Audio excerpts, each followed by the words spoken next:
Welcome back to our highlights from Sky Arts coverage of the 2019 Cheltenham Literature Festival. It's time to join one of pop music's most iconic figures, Debbie Harry, talking about her memoir, Face It. Debbie, I can now call you a best-selling author. I know. She's number 3, and she's number 3.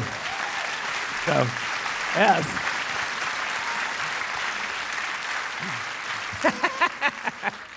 But how does it feel to be a best-selling author? That's my first question. Oh, I don't know if it has really sunk in. Okay. In a way, I'm kind of embarrassed because, you know, I haven't really learned to spell. You said your mother listened to music.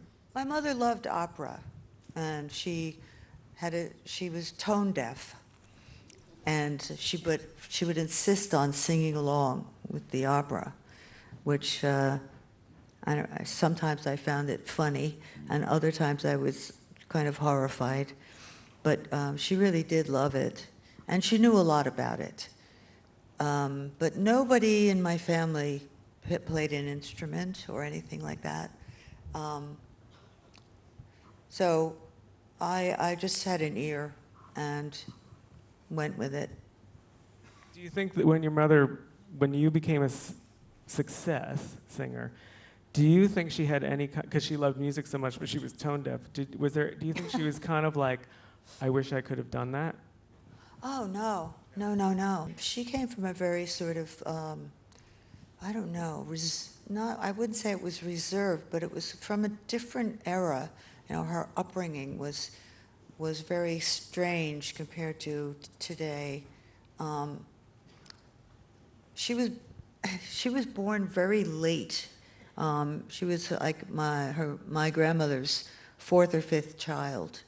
My grandmother was over 40 when my mother was born.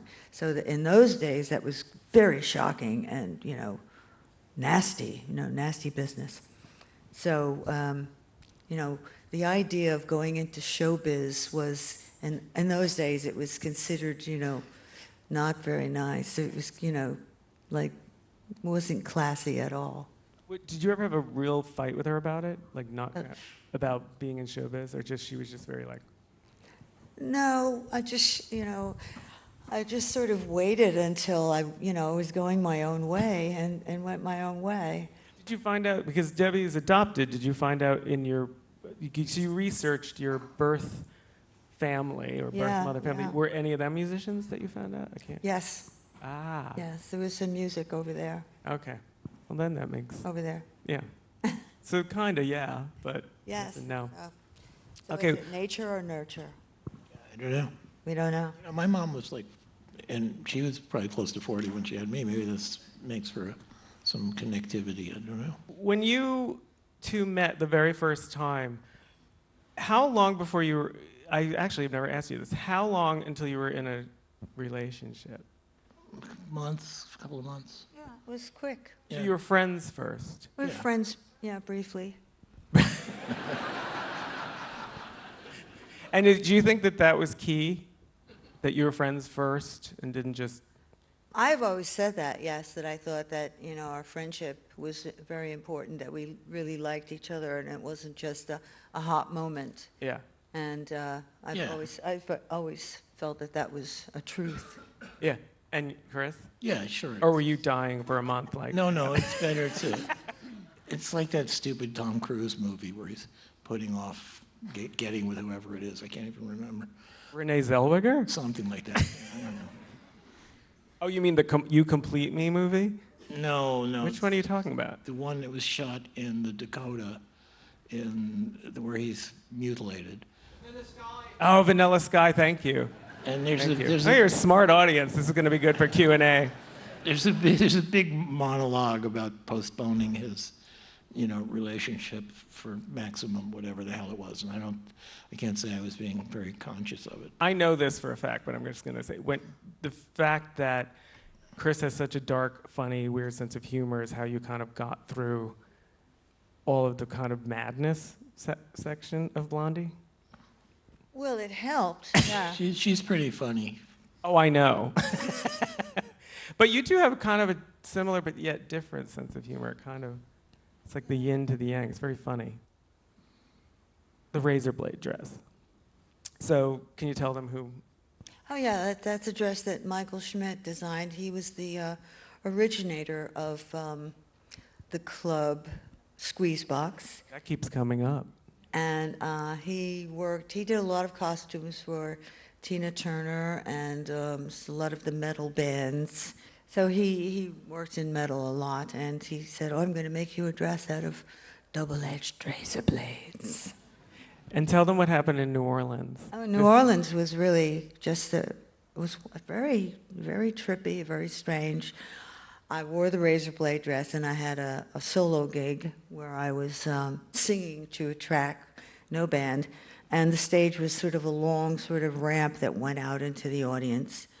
And New Orleans has fantastic New Year's Eve, like really like few other places in the world, perhaps. And everyone was, having a magnificent evening, and all of a sudden, all the electricity went out. It was totally black. And I was standing there in my razor blade dress, and I suddenly felt hands slithering up my dress, the razor blades. But nobody got cut. It was very, very freaky. It was very funny. Well, I mean, I would get nicked taking the dress on and off, because it was, double-edged razors. Did you take that dress on and off by yourself, knowing you? I beg your pardon. No, did you have help, or did you do it by yourself? Of course I did it myself. Oh, God. All right. That's why you got nicked. Yeah, the little few nicks. It's okay. Didn't he dull the razor blades? They were just like... He did. He But did. He dulled them. foreigners are probably, I guess. It's hard to still- dull a double-edged razor blade. Which segues into the presidential seal. So on tour, we were on tour with Elvis Costello, and for their encore, Debbie and the Blondie performed "From Russia with Love," and we put the fake presidential seal behind her, and it was like this most quintessential punk moment for today. Oh, we did it in D.C. They just went crazy. They had a standing ovation. That was the first moment we did it was in Washington, and that was everything else paled by comparison. But they're stuck in the middle of the swamp. So I know they're exhausted. How did you feel though did you feel like you were really saying something, or how does it feel when you're doing? When I was something? doing From Yeah, Russia that. with Love, Yeah. I felt totally appropriate, really, and done in a way that was, entertaining and beautiful, as well as pointed, with full meaning and totally obvious. So people were screaming from the audience, "God bless America," which was fine with me. I was happy to hear it. But Chris and I always had a disagreement about this, about the amount of politics and political, feeling that or meaning that we should put into our lyrics. And so this time was, he decided this. This was a good compromise. Yeah. This is from Naomi Watts. Who would you want to play you in your life story, and do blondes have more fun? The Rock. Oh, Naomi. That would be amazing, actually. I think, there's many great actresses that could probably pull it off.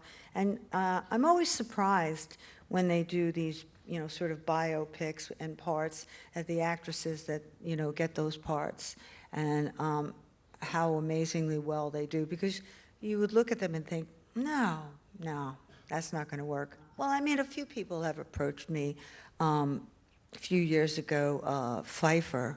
Michelle Pfeiffer? Michelle Pfeiffer. Pfeiffer, Yeah, yeah. she wanted to do it. When you first came here, and you hit it bigger here before America, Yeah. correct? So why do you think that is? I'm always talking to people about the other side of the pond thing or whatever. Mm-hmm. Why do you think, what is your thought about that? I think it's kind of like Lolita. Young America seduces old Europe. Hmm. I don't know how, that's probably a bad take. I'll get dragged for it. It's okay. I thought it was because we're signed to a British label, Yeah. and a lot of people thought that we were English. Really? Yeah, or British. And I also think that the format, the style of the music that we were doing fit right in to what was going on here in a much better. And also the immediacy of the British music press, which really there was no equivalent in the States at that time. Everything was very regional in the States, you know, the southern market and western market and all that stuff.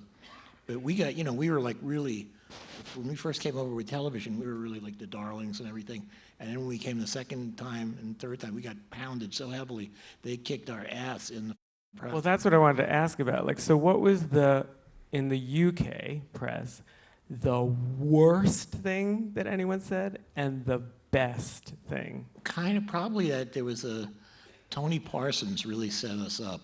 And he did this really cheerful, friendly interview and led us into talking about getting stoned and all that stuff, and then wrote this scathing piece of how we were junkies and et cetera and so forth. He went on to really give me a hard time for using guitar pedals. I remember that's the one thing that stands out. Why? I have no idea, because I should have been such a purist that I didn't have any guitar pedals. I think. Weird. Yeah, it was very weird. And in later years, he sort of came around and wrote some nice things about Heart of Glass and stuff. So, I mean, he's forgiven. But it was just really odd because he had written some of the first things championing us when we first came over. That's what I was wondering, if he had championed you first. And really, and we came. Yeah, well, but that was kind of a standard procedure here, where they would beat you senseless for the second record, you know. Did you read it, Debbie? Did you read the reviews, or did you not? Well, I did actually, and then after that I stopped. What was the worst Well, thing? it just didn't do me any good. Yeah. And what I realized after a time was, you know, opinion is opinion, and, you know, some are good, some are bad. Mm-hmm. And after that, you know, that scathing time, I was so shocked that I couldn't get out of bed for a couple of weeks. And I just sort of just stayed hidden. And, but then, I don't know, it just didn't do me any good to be reading stuff. And I've given that advice to, you know, a lot of people. Just go your own way, do what you do, and don't read it. It's a question for Debbie. We loved what you wore on stage back in the 70s, 80s. What was your favourite look, favourite outfit? Well, I think in those early days, I wore a lot of my friend Stephen Sprouse, and his clothes were just so wonderful. But one thing in particular that I loved were the thigh-high black leather boots and the little black mini dress with the black beret. I always felt really hot wearing that, you know.